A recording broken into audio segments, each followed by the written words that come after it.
A quick workaround on the KineMaster ng field to initialize.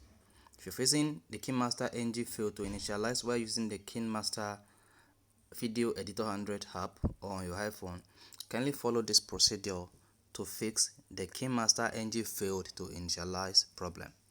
Go to your phone settings, scroll down to apps, tap on apps,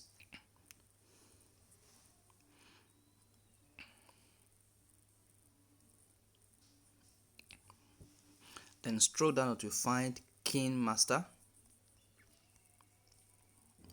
and tap on it. Now wait for the storage capacity to fully computed and click on storage.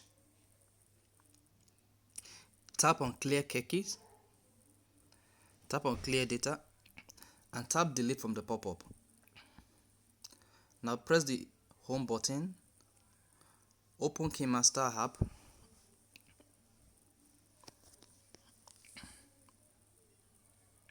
then allow from the pop-up, and now you can start using your KineMaster. This is the step-by-step procedure on how to fix KineMaster app failed to initialize. Please hit the like button and do subscribe for our YouTube update. Thank you.